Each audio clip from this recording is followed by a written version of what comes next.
जय हिंद एवरीवन, स्वागत है आप सभी का एक बार फिर से ड्रीमर्स एकेडमी के यूट्यूब चैनल पर। आशा करता हूं कि आप सभी लोगों ने चैप्टर नंबर 11 बहुत अच्छे से देख लिया होगा, उसके एमसीक्यू की भी प्रैक्टिस कर ली होगी।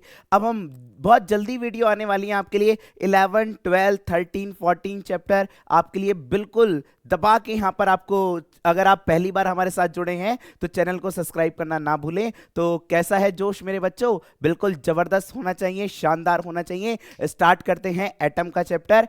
एटम जो होता है, क्या होता है, जरा ध्यान से सुनेंगे, मेरी बात को बहुत ध्यान से सुनिएगा। मात्र 25 से 30 मिनट की क्लास रहेगी, बट ये आपके लिए बहुत ही ज्यादा बेनिफिशियल रहने वाली है। सभी लोग ध्यान से सुनते हुए चलेंगे कि सर एटम क्या होता है। एटम को सबसे पहले हमारे सामने एक साइंटिस्ट आए थे, मेरी बात को बहुत ध्यान से सुनिएगा। सन 18th सेंचुरी के समथिंग 1802 1804 के समथिंग हमारे सामने एक साइंटिस्ट आए थे जिनका नाम था आपके सामने जॉन डाल्टन। जॉन डाल्टन जो थे ये आपके साइंटिस्ट, इन्होंने कहा कि सर एटम जो होता है वो हमारे सामने सबसे छोटा पार्टिकल होता है। Atom is the smallest particle, is the smallest particle which cannot be further divided। हम जिसको दोबारा डिवाइडेड नहीं कर सकते हैं उसको हम किस नाम से जानते हैं? एटम के नाम से जानते हैं। क्या ये बात सही थी क्या? आप कुछ सोचिए। नहीं सर, गलत थी बात, क्योंकि इससे भी छोटे पार्टिकल मौजूद हैं जिसे हम किस नाम से जानते हैं? फंडामेंटल पार्टिकल के नाम से जानते हैं। इसके बाद अगर मैं बात करूंगा, हमारे सामने करीब 100 साल बाद हमारे सामने एक और साइंटिस्ट आते हैं जिनका क्या नाम है मेरे बच्चे? जे जे थॉमसन। एक जे के बाद कितने जाएंगे? 2 जे, याद रखेंगे भैया। जे जे थॉमसन नाम के साइंटिस्ट ने कहा कि सर आप गलत कह रहे हैं, एटम सबसे छोटा पार्टिकल नहीं होता है। एटम से भी छोटे पार्टिकल होते हैं जिसको हम किस नाम से जानते हैं? एटम का शेप ऐसा नहीं होता। इन्होंने कहा तो बताइए सर एटम का शेप कैसा होता है? इन्होंने कहा सर एटम का जो शेप होता है जस्ट लाइक अ वाटरमेलन होता है। मतलब क्या है? इन्होंने कहा कि सर जो वाटरमेलन शेप होता है इसमें जो बीज होते हैं, ये जो सीड होते हैं, ये आपके किसको रिप्रेजेंट करते हैं? इलेक्ट्रॉन को रिप्रेजेंट करते हैं। और इसमें जो आपका गूदेदार पार्ट जो होता है वो किसको रिप्रेजेंट करता है? जो थैलेमस पार्ट होता है वो हमारे सामने किसको रिप्रेजेंट करता है? पॉजिटिव चार्ज को रिप्रेजेंट करता है, जो आपका यूनिफॉर्मली डिस्ट्रीब्यूटेड रहता है। Uniformly distributed through out the atom. क्या मेरी बात सभी लोगों को क्लियर है? यस और नो? अब मेरी सामने जरा बात सुनेंगे कि सर एटम के सामने, हमारे सामने यहां पर जो जे जे थॉमसन आए थे इनके अंदर ड्रॉबैक निकाल दिए गए, हमारे सामने कमी बता दी गई कि सर हमारे सामने एटम का शेप ऐसा नहीं होता है। सर इसी मॉडल को हम किस नाम से जानते थे? आपका आंसर होगा सर हम इस मॉडल को किस नाम से जानते हैं? प्लम पुडिंग मॉडल के नाम से जानते हैं। Getting my point? यस और नो? सारी चीज लिखते हुए जानी है मेरे भाई। अगला जो है इनके ड्रॉबैक क्या है? ड्रॉबैक में लिख सकते हैं आप not able to define the spectrum of atom. Spectrum of atom को डिफाइन करने में, अब ठीक है भैया हमने मान लिया एटम की शेप ऐसी होती है, वाटरमेलन शेप होती है, तो हमारे सामने इसका जो स्ट्रक्चर होगा वो किस तरीके से हमारे सामने होगा, ये सारी कहानी स्पेक्ट्रम ऑफ एटम के बारे में डिफाइन नहीं कर पाए। कौन हमारे सामने? आंसर होगा जे जे थॉमसन। इसके बाद हमारे सामने एक और साइंटिस्ट आते हैं, साइंटिस्ट आते जाएंगे और इनका क्या नाम है मेरे बच्चे? करिए अब जल्दी जल्दी साइंटिस्ट आएंगे 12-13 में हमारे सामने। इनका क्या नाम है आपके सामने? रदरफोर्ड। क्या नाम है बच्चे? रदरफोर्ड नाम के साइंटिस्ट ने कहा कि सर एटम का शेप ऐसा नहीं होता है। तो उन्होंने कहा बताइए कैसा होता है?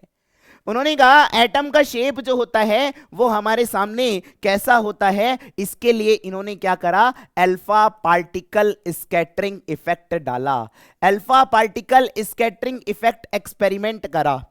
उस टाइम हमारे सामने जब ये एक्सपेरिमेंट कर रहे थे उस टाइम हमारे सामने जो मौजूद था सबसे बड़ा एटम, उसका क्या नाम था आपके सामने? गोल्ड था। क्या नाम था भैया? गोल्ड। और गोल्ड का साइज जो था वो आपके सामने उस टाइम सबसे बड़ा था, इसी वजह से हमने गोल्ड के एटम को कंसीडर करा। इन्होंने कहा कि सर जैसे जैसे आप अल्फा पार्टिकल को एटम के ऊपर स्ट्राइक करते जाते हैं तो मुझे यह लगता है कि सर सारी की सारे अल्फा पार्टिकल लाइंस होती हैं। यहां पर अल्फा पार्टिकल जो होता है, बहुत ध्यान से सुनते हुए चलेंगे, अल्फा पार्टिकल जो होता है इसका सोर्स क्या होता है यह भी पूछता है मेरे बच्चे। लेड होता है और क्या होता है, प्लूटोनियम होता है, लिख सकते हैं मेरे बच्चे पोलोनियम लिख सकते हैं। पोलोनियम नाम का एलिमेंट जो होता है ये भी आपका क्या होता है, इसी का सोर्स होता है। यहां पर हम कॉलीमेटर का इस्तेमाल करते हैं, लेड ब्रिक्स का इस्तेमाल करते हैं, जो क्या करती हैं, लाइट को क्या करती हैं, अल्फा पार्टिकल को कंसंट्रेट करती हैं।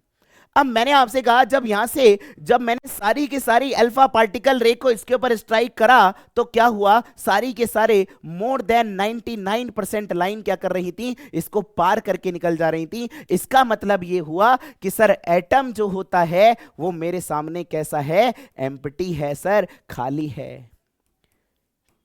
क्लियर है बात। दूसरा पॉइंट, इन्होंने ये देखा कि सर एटम जो होता है उसमें जब उन्होंने बहुत ही ज्यादा माइक्रोस्कोपिक लेवल पर एनालिसिस करी तो उन्होंने ये देखा कि बस सर बहुत कम लाइन ऐसी थी जो हमारे सामने क्या कर रही थी, यहां से पार करके जा रही थी और इसके बहुत ही नियरेस्ट जो बीच वाला पार्ट है उससे नियरेस्ट रिटर्न होकर वापस आ जा रही थी। मतलब क्या है, अल्फा पर कौन सा चार्ज होता है, पॉजिटिव, न्यूक्लियस पर, यानी कि यहां पर कोई ना कोई ऐसा पॉजिटिव चार्ज जरूर है जो अल्फा पार्टिकल ऐसे जा रहा है, इसको स्ट्राइक, इसको जाने से क्या कर रहा है, रोक रहा है। मतलब ये पीछे की तरफ रिटर्न होकर आ जाएगा। इसका मतलब ये है कि यहां पर रिपल्शन होगा। रिपल्शन की वजह से मुझे ये पता चला कि एटम के सेंटर पर हमारे सामने क्या पाया जाता है, एक स्पेस पाया जाता है। एटम के सेंटर पर एक स्पेस पाया जाता है, एक जगह पाई जाती है जिसको हम किस नाम से जानते हैं, न्यूक्लियस के नाम से जानते हैं। क्या मेरी बात सभी लोगों को क्लियर है क्या? तीसरा पॉइंट इन्होंने क्या कहा कि सर, तीसरा पॉइंट इन्होंने कहा कि सर हमारे सामने जो आप लाइट रे स्ट्राइक कर रहे हैं, बहुत बढ़िया सर, एकदम लाइट रे जा रही है, अल्फा पार्टिकल जा रहा है, स्ट्राइक होकर इधर आ जाएगा। बहुत ही कम पार्टिकल ऐसे होते हैं, अगर लाखों नंबर ऑफ अल्फा पार्टिकल इस पर डालूंगा तो मान लो 110 करीब 100 अल्फा पार्टिकल जो होंगे वो रिटर्न होकर 180 डिग्री वापस आते हैं। मतलब यहां पर क्या है कि सर जैसे जैसे, तीसरा पॉइंट लिखेंगे कि sir very few particle return at an angle of 180 degree. बहुत ही कम पार्टिकल ऐसे होते हैं जो आपके क्या होते हैं, 180 डिग्री को क्या करते हैं मेरे बच्चे, यहां पर क्या करते हैं, रिटर्न होकर वापस आते हैं। अब यहां पर अगर मैं बात करूंगा मेरे बच्चे, जैसे जैसे आप दूर जाते रहेंगे वैसे वैसे मेरे सामने क्या होता है, बहुत ध्यान से सुनते हुए चलेंगे, वैसे वैसे जो डेविएशन एंगल होता है वो मेरे सामने कैसा होता जाता है मेरे बच्चे, कम होता जाता है। क्लियर है भैया? तो यहीं से हमारे सामने एटम की एक्चुअल एनालिसिस हुई कि सर एटम जो होता है उसका शेप हमारे सामने जस्ट लाइक का हमारे सामने कैसा होता है। इसी सिस्टम को हम किस नाम से जानते हैं, सोलर सिस्टम मॉडल के नाम से जानते हैं। उन्होंने कहा कि सर जैसे हमारे सामने सन के चारों ओर प्लैनेट रिवॉल्व करते हैं, ऐसे ही हमारे सामने न्यूक्लियस के चारों ओर क्या करते हैं, इलेक्ट्रॉन रिवॉल्व करते हैं। अब यहां से पता चला कि सर हमारे सामने जो एटम जो है उसका साइज बहुत छोटा है, 10⁻⁻10 ऑर्डर का है, और एटम की जो रेडियस है वो भी बहुत कम है, 10⁻⁻15 मीटर, या you can say that 1 fermi metre के बराबर होती है। क्लियर एवरीवन, यस और नो? मतलब यहां पर रदरफोर्ड नाम के साइंटिस्ट जो थे वो यहां पर हमारे सामने, इनसे पूछा गया कि भैया ठीक है, बहुत अच्छी बात है, इलेक्ट्रॉन रिवॉल्व कर रहा है, क्या कर रहा है, न्यूक्लियस के चारों ओर रिवॉल्व कर रहा है, पर आप मुझे ये तो बताइए कि सर अगर इलेक्ट्रॉन रिवॉल्व कर रहा है तो वो उसकी एनर्जी धीरे धीरे घटती घटती घटती घटती ये टाप के कहां गिर जाना चाहिए, पॉजिटिव चार्ज के अंदर घुस जाना चाहिए। मतलब यहां पर एटम इनकी थ्योरी अनसक्सेसफुल क्यों रही, क्योंकि he was not able to define the stability of atom. क्या मेरी बात सभी लोगों को समझ में आती है, यस और नो यार? क्लियर है भैया? अब अगर मैं यहां पर बात करूंगा, यहीं रख दीजिएगा, अगर हम बात करते हैं बच्चे जरा ध्यान से सुनिएगा, ये है हमारे सामने एटम और ये है हमारे सामने क्या है भैया, अल्फा पार्टिकल। ठीक है जी भैया।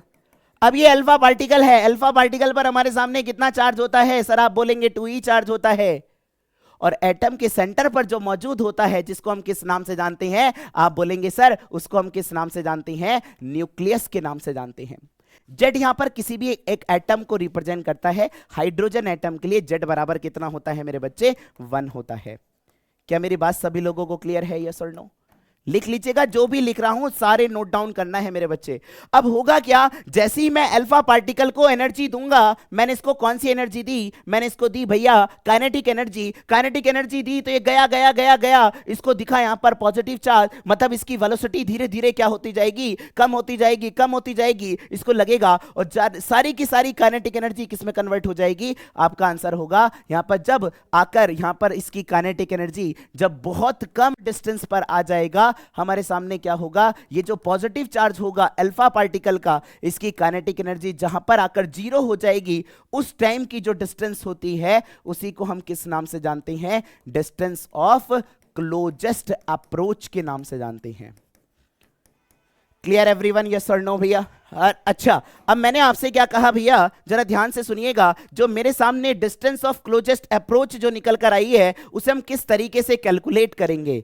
यानी कि जो आपकी काइनेटिक एनर्जी थी अल्फा पार्टिकल की जो काइनेटिक एनर्जी थी वो किसमें कन्वर्ट हो चुकी है। अब यहां पर दोनों चार्ज आकर स्टेशनरी हो गए हैं और इन दोनों के बीच में जो एनर्जी होगी वो कौन सी होगी मेरे बच्चे, पोटेंशियल एनर्जी। इसी को हम बोलते हैं इलेक्ट्रोस्टैटिक पोटेंशियल एनर्जी के नाम से जानते हैं। तो यानी कि जो काइनेटिक एनर्जी होगी वो किसमें कन्वर्ट हो जाएगी, आपका आंसर होगा सर ये कन्वर्ट हो जाएगी पोटेंशियल एनर्जी के अंदर कन्वर्ट होगी। पोटेंशियल एनर्जी कैसे लिखोगे, दो चार्ज पार्टिकल के बीच में पोटेंशियल एनर्जी कैसे लिखते थे, याद करिएगा, 1/4 pi epsilon not Q1 Q2 upon small r के बराबर लिखते हैं। तो यहां पर कितना हो जाएगा, बोलिए फटाफट से, 1/4 पाई एप्सिलॉन नॉट, Q1 कितना है मेरे बच्चे +2e और ये कितना है ZE और अपॉन में कितना हो गया भैया R0 का होल स्क्वायर। R0 यही क्या है मेरे बच्चे, डिस्टेंस ऑफ क्लोजेस्ट अप्रोच के बराबर है। क्लियर एवरीवन, यस और नो? अब हम आगे बात करते हैं नेक्स्ट पॉइंट की तरफ। उम्मीद करूंगा कि ये सारी चीजें जितनी भी मैं आपको समझा रहा हूं एकदम आपको दिमाग में छप जाएंगी भैया। अब बात करते हैं आपके सामने बोर के पोस्टुलेट की। बहुत इंपॉर्टेंट मेरे भैया, बोर का पोस्टुलेट लिखो मेरे प्यारे, 2025 में छपेगा मेरे प्यारे, लिखो भैया, छपेगा। इन्होंने क्या कहा कि सर हमारे सामने बोर नाम के साइंटिस्ट ने कहा, 3 पॉइंट दिए, बोर के तीनों पोस्टुलेट बहुत इंपॉर्टेंट है मेरे प्यारे, सुनिएगा जरा ध्यान से। पहला पॉइंट क्या कहता है कि सर हमारे सामने ये कहते हैं कि सर इलेक्ट्रॉन, बोर नाम के साइंटिस्ट ने आकर एक्सप्लेन करा कि सर इलेक्ट्रॉन जो होता है वो स्टेबिलिटी को हमारे कांस्टेंट एनर्जी के साथ रिवॉल्व करता है। अगर वो कांस्टेंट एनर्जी के साथ रिवॉल्व करेगा तो बहुत अच्छी बात है, तो सर वो कभी भी जिंदगी में क्या करेगा, जिंदगी भर कांस्टेंटली ऐसे ही ऐसे करके रिवॉल्व करता जाएगा। अरे बात क्लियर है, यस और नो? अनु सर ने चाय मार ली है भाई मेरी, ठीक है। अब सुनिएगा जरा ध्यान से, यहां पर हमारे सामने आप बोलेंगे, पहला पॉइंट क्या लिखेंगे, all the electron revolve around the nucleus. जो मैं बोल रहा हूं भैया वो बहुत ध्यान से सुनते हुए चलेंगे। All the electron revolve around the nucleus with constant energy with stable orbit। Clear है बात? दूसरा पोस्टुलेट सुनेंगे भैया, दूसरा पोस्टुलेट स्टार लगा लीजिएगा मेरे बच्चे। इन्होंने क्या कहा कि सर जो इलेक्ट्रॉन रिवॉल्व कर रहा है उसका भी मेरे सामने कुछ ना कुछ क्या होगा, वो जब वो रिवॉल्व करेगा तो उसके रिवॉल्वेशन के दौरान हमारे सामने क्या आएगा, उस पर एक एंगुलर मोमेंटम आएगा। जो एंगुलर मोमेंटम होगा किसका मेरे बच्चे, आप बोलेंगे रिवॉल्विंग इलेक्ट्रॉन का, किसके बराबर होगा, NH/2 पाई के बराबर होता है। बहुत इंपॉर्टेंट भैया, एंगुलर मोमेंटम MVR, N यहां पर किसी ऑर्बिट को रिप्रेजेंट करता है, nth स्टेट को रिप्रेजेंट करता है, H यहां पर प्लैंक कांस्टेंट होता है। आइए तीसरा पॉइंट की अगर मैं आपसे बात करूंगा तीसरा पॉइंट अगर मैं आपसे बात करूंगा, तीसरा पॉइंट ये कहता है कि सर जो हमारे सामने इलेक्ट्रॉन रिवॉल्व कर रहा है वो क्या होगा भैया, इलेक्ट्रॉन जब रिवॉल्व करेगा तो आप उसको क्या देंगे, कुछ एनर्जी देंगे। When you supply the energy, जब आप इलेक्ट्रॉन को एनर्जी सप्लाई करेंगे तो इलेक्ट्रॉन यहां पर उसको एनर्जी एब्जॉर्ब होकर वो हायर लोअर स्टेट से हायर स्टेट की तरफ चला जाएगा। जब वो हायर स्टेट की तरफ चला जाएगा तो क्या होगा, जब वो हायर स्टेट की तरफ जाएगा तो क्या होगा, कुछ समय बाद, बहुत ही कम समय के बाद, 10⁻⁻8 सेकंड के बाद तुरंत वो लोअर स्टेट पर लौटकर आ जाएगा। क्लियर है बात? बोर के तीनों पोस्टुलेट मेरे बच्चे एकदम दिमाग में छप जाने चाहिए। आगे बात करते हैं नेक्स्ट पॉइंट की तरफ। आपसे उम्मीद करूंगा सभी लोगों को समझ में आ गया होगा। ठीक है भैया, अब बात करते हैं भैया हमारे सामने अगला जो पार्ट है, बहुत ध्यान से सुनिएगा। Total energy comma velocity and radius of revolving electron.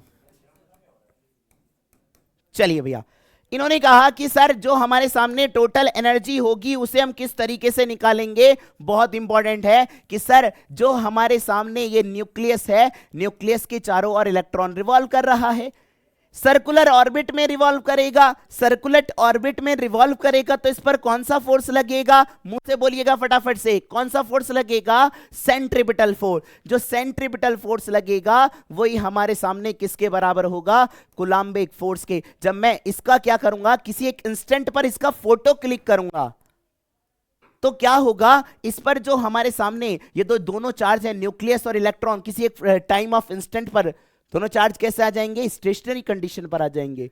तो उस टाइम जो हम निकालेंगे फोर्स वो कितना होगा मेरे बच्चे, mv²/r किसके बराबर होगा, कूलम्बिक फोर्स कैसे लिखते हैं, 1/4πε0 ZE इंटू E अपॉन में क्या लिखूंगा मेरे बच्चे, r²। एक r से एक r कैंसल आउट हो जाएगा तो यहां से v² किसके बराबर आ जाएगा, ZE का whole square upon 4πε0 into m into r के बराबर आएगा। क्लियर है भैया? अब बहुत ध्यान से सुनिएगा मेरे बच्चे, यहां पर अगर सिंपल सी बात है, अगर इलेक्ट्रॉन रिवॉल्व कर रहा है, किसी एक पार्टिकुलर ऑर्बिट पर रिवॉल्व कर रहा है तो उसके पास दो एनर्जी हैं। कितनी एनर्जी है भैया, दो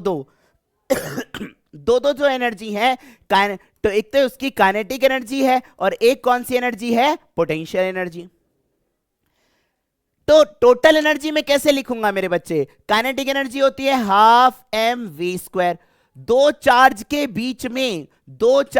बीच में पोटेंशियल एनर्जी कैसे लिखते हैं, -1/4πε0 Q1 Q2 अपॉन R। ये निगेटिव साइन के साथ होती है क्योंकि हमें इसमें इलेक्ट्रिक फील्ड के अपोजिट में वर्क करना पड़ता है और यही वर्क क्या होता है, पोटेंशियल एनर्जी के रूप में स्टोर हो जाता है। तो यहां पर लिखेंगे मेरे बच्चे 1/4πε0 और ये कितना हो जाएगा मेरे बच्चे, बोलिए फटाफट से, potential energy ZE into E और अपॉन में कितना हो जाएगा भैया, R के बराबर। मैं यहां पर v² का मान रख रहा हूं, बहुत ध्यान से सुनते हुए चलेंगे। 12mv², v² कितना है भैया, ZE का होल स्क्वायर अपॉन में 4πε0 m इंटू R के बराबर माइनस ZE² अपॉन 4πε0 R। यहां से क्या होगा भैया, जरा देखेंगे, यहां से m से m कैंसल आउट हो जाएगा तो टोटल एनर्जी कितनी आ जाएगी, ZE का स्क्वायर अपॉन 8πε0 R माइनस का ZE का स्क्वायर अपॉन 4πε0 R।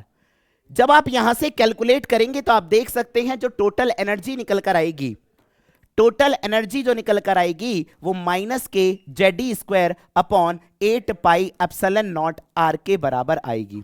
क्लियर है इतनी बात सभी को? अच्छा, अब मेरी बात को जरा ध्यान से सुनेंगे।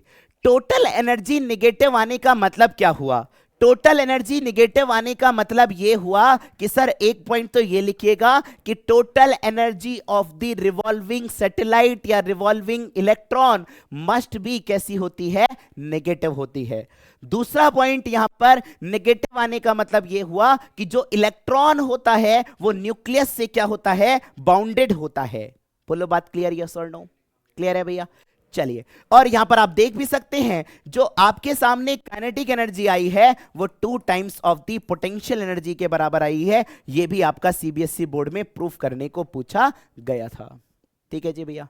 अब आपके सामने जो हमने बोर के पोस्टुलेट पढ़े थे, याद करिएगा, इन्हीं का हमने बहुत ही शानदार इस्तेमाल करा है, और इनका शानदार इस्तेमाल करके बोर के सेकंड पोस्टुलेट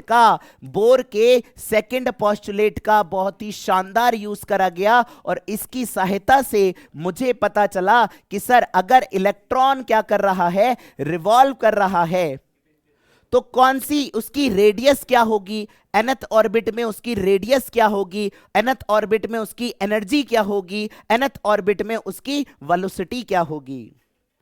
यह हमें कहां से पता चला? आप बोलेंगे बोर के सेकंड पोस्टुलेट से पता चला था।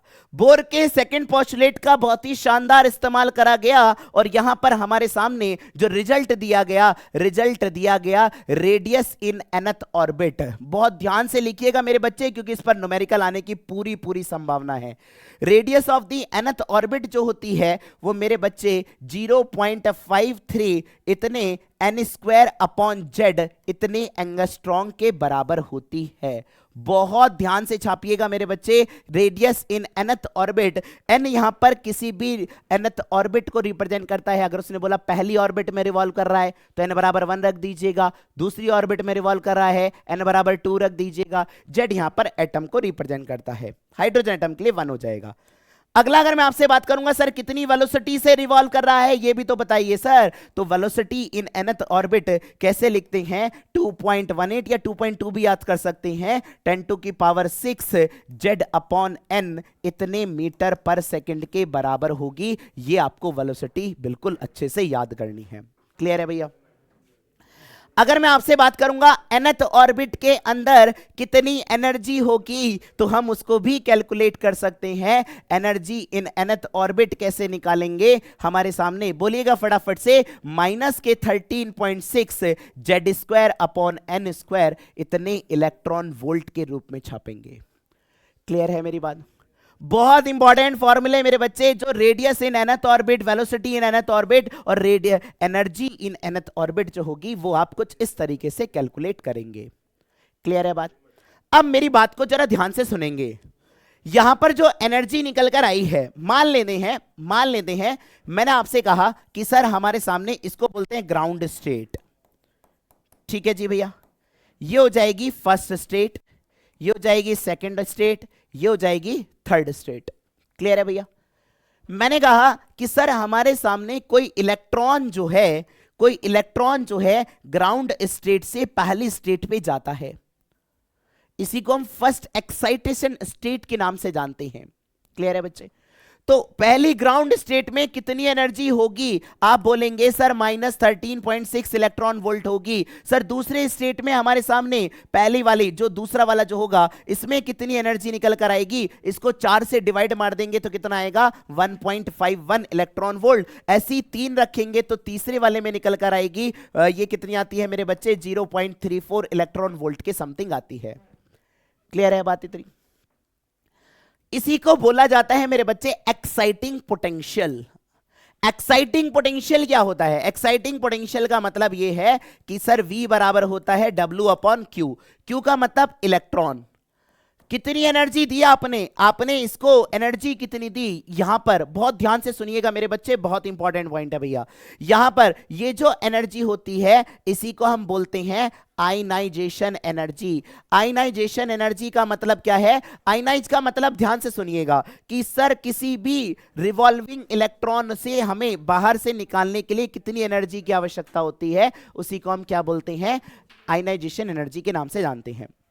तो यहां पर जो आपको पोटेंशियल एनर्जी का डिफरेंस देखने को मिलेगा किस किस के बीच में? 1 और 2 के बीच में। 13.6 से आप 1.51 घटा लेंगे तो कितना आ जाएगा मेरे बच्चे? ये आ जाएगा करीब आपके सामने 11 पॉइंट या 10 पॉइंट समथिंग आ जाएगा। क्लियर है बच्चे? तो ये जो आपके सामने एनर्जी का डिफरेंस आया है वही हमारे सामने क्या हो जाएगा? तो एक्साइटिंग पोटेंशियल क्या हो जाएगा? 1 से लेकर 2 तक, ई को हटा दीजिएगा, हमारे सामने पोटेंशियल आ जाएगा। क्लियर है बात? अगला हम बात करते हैं नेक्स्ट पॉइंट की तरफ। हमारे सामने अगला क्या है भैया, जरा ध्यान से सुनते हुए चलेंगे कि सर ठीक है सर, अच्छी बात है, बहुत अच्छी बात है, इलेक्ट्रॉन हमारे सामने रिवॉल्व होकर पहली से दूसरी, दूसरी से तीसरी, मान लो पहली से लेकर तीसरे स्टेट पर जाता है। जब वो तीसरी स्टेट से जाता है तो हमारे सामने कुछ दिनों बाद रिटर्न होकर वापस भी आएगा। तो कितनी इमिशन लाइन होंगी? आपका आंसर क्या होगा सर? एक तो 3 से लेकर डायरेक्ट 1 पर आ सकता है, 2 से लेकर 1 पर आ सकता है, और 3 से लेकर 2 पर आ सकता है। तो हमारे सामने ये जो 3 इमिशन लाइन है, नंबर ऑफ इमिशन लाइन किस तरीके से निकालते हैं?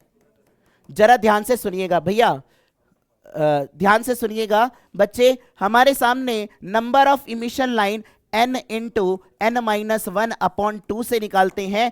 n बराबर कितना रखोगे? अगर 3 से पहले पर आ रहा है तो नंबर ऑफ इमिशन लाइन कैसे निकालेंगे? n बराबर 3 रखिएगा, 3 माइनस 1 2 अपॉन 2, 2 से 2 कट गया तो कितनी इमिशन लाइन निकल कर आई? 3। देख लो मैंने 3 ही ड्रॉ कर रखी है भाई।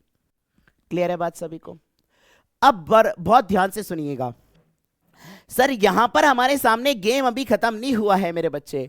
यहां पर हमारे सामने जो एनर्जी है, ये पहली है, ये दूसरी स्टेट है, ये तीसरी स्टेट है, ये मेरे सामने चौथी स्टेट है। ठीक है भैया, अब यहां पर होगा क्या?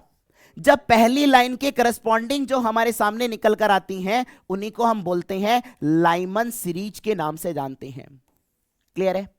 अगर इलेक्ट्रॉन हमारे सामने किसी हायर स्टेट से लाइमन फर्स्ट स्टेट में आता है, ग्राउंड स्टेट में आता है, तो हमारे सामने उसके करस्पॉन्डिंग जो वेवलेंथ होती हैं वो सारी की सारी लाइमन सीरीज के अंदर आती हैं।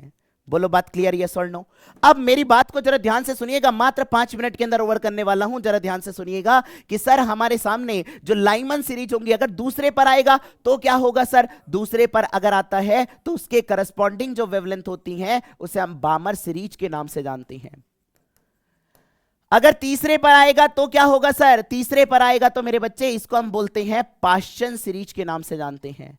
बस 3 में ही आपका काम चल जाएगा, बहुत ज्यादा जरूरत नहीं है भाई। लाइमन, बामर और पाश्चन, लाइमन, बामर और पाश्चन के रिगार्डिंग वेवलेंथ किस तरीके से निकाली जाती है, जरा ध्यान से सुनिएगा। लाइमन के लिए 1 अपॉन लैम्डा बराबर r, 1 अपॉन 1 का स्क्वायर माइनस 1 अपॉन n का स्क्वायर, किसी भी स्टेट से आया। ठीक है जी भैया। लाइमन के रिगार्डिंग जो हमारे सामने स्टेट जो होगी, यहां पर हो, बहुत ध्यान से सुनिएगा, इसके करस्पॉन्डिंग जो हमें मैक्सिमम और मिनिमम वेवलेंथ देखने को जो मिलेगी, पहले मैं मिनिमम लिखूंगा, फिर मेरे सामने जो मैक्सिमम वेवलेंथ होगी ये होगी 91 नैनोमीटर और मैक्सिमम वेवलेंथ 122 नैनोमीटर के समथिंग होती है। क्लियर है? मिनिमम वेवलेंथ कब आएगी और मैक्सिमम वेवलेंथ कब आएगी, ये पूछेगा आपसे मेरे बच्चे कि हमारे सामने लाइमन का मैक्सिमम वेवलेंथ निकालिए, लाइमन का मिनिमम वेवलेंथ निकालिए। मिनिमम वेवलेंथ के लिए आप क्या करेंगे? n बराबर इन्फिनिटिव रख देंगे। ठीक है जी भैया। तो यहां से आप देख भी सकते हैं ये कितना आ जाएगा, 1 अपॉन r बराबर लैम्डा, और 1 अपॉन r बराबर लैम्डा ये आता है 911 एंगस्ट्रॉम। r को बोलते हैं मेरे बच्चे रिडबर्ग कांस्टेंट के नाम से जानते हैं। ये रिडबर्ग कांस्टेंट जो होता है 1.097 इंटू 10⁻7 मीटर इनवर्स के बराबर होता है। क्लियर है बच्चे?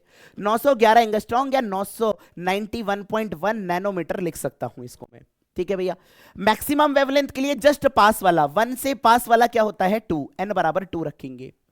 क्लियर है बात?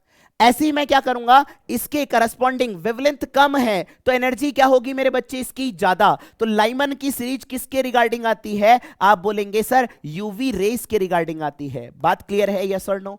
बामर सीरीज किसके रिगार्डिंग आती है? आप बोलेंगे सर विजिबल के रिगार्डिंग आती है। पाश्चन सीरीज किसके अंदर रिगार्डिंग आती है? आप बोलेंगे इंफ्रारेड के रिगार्डिंग आती है, इंफ्रारेड रीजन में आती है। बहुत ध्यान से सुनिएगा, बिल्कुल भी 2 मिनट और रुकिएगा मेरे बच्चे। क्या होता है जल्दी बोलो फटाफट से, X U V in my range के बराबर। यहां पर वेवलेंथ ज्यादा होगी, एनर्जी कम होगी। वेवलेंथ ज्यादा, यहां पर देखिएगा, यहां पर क्या अल्ट्रावायलेट के रिगार्डिंग वेवलेंथ कम होगी, एनर्जी क्या होगी मेरे बच्चे? ज्यादा होगी। तो यूवी रेस के रिगार्डिंग कौन सी आएगी? Lyman series. इसकी वेवलेंथ थोड़ी सी ज्यादा होगी तो कौन सी आएगी यहां पर? बामर सीरीज। और यहां पर कौन सी आएगी? पाश्चन सीरीज। लिख लो मेरे बच्चे, 2025 में छपेगा मेरे प्यारे। अब मेरी बात को जरा ध्यान से सुनिएगा, मैं आपको बामर सीरीज निकालना और सिखाऊंगा, मेरा काम हो जाएगा ओवर। बामर सीरीज में कैसे करेंगे? बहुत इंपॉर्टेंट है, बामर सीरीज के पूछे जाने के चांसेस बहुत ज्यादा। 1 अपॉन लैम्डा बराबर इसका बेस यूनिट क्या होता है? आप बोलेंगे बेस जो होता है वो 2 होता है, 2 का स्क्वायर माइनस का n का स्क्वायर। n कोई भी यहां पर एक्साइटेशन स्टेट को शो करता है। अगर मेरे सामने जरा ध्यान से सुनते हुए चलेंगे, अगर n बराबर मैंने रखा यहां पर इन्फिनेटिव, तो मुझे लैम्डा मिलता है मेरे बच्चे मिनिमम, और वो होता है करीब 356 नैनोमीटर के बराबर। अगर मैं यहां पर n बराबर यहां पर रखा हूं बच्चे 2 के पास वाला 3 रखूंगा, तो यहां पर मैक्सिमम वेवलेंथ करीब 656 नैनोमीटर, यानी कि यही जो होती है विजिबल रे के अंदर आती है। और बहुत ध्यान से सुनिएगा, आपने सुना भी होगा कि 400 नैनोमीटर से लेकर हम कितने देख सकते हैं, 700 नैनोमीटर तक देखते हैं, और यही किसके अंदर आती है मेरे बच्चे? विजिबल रीजन के अंदर आती है। बोलो बात क्लियर, यस और नो?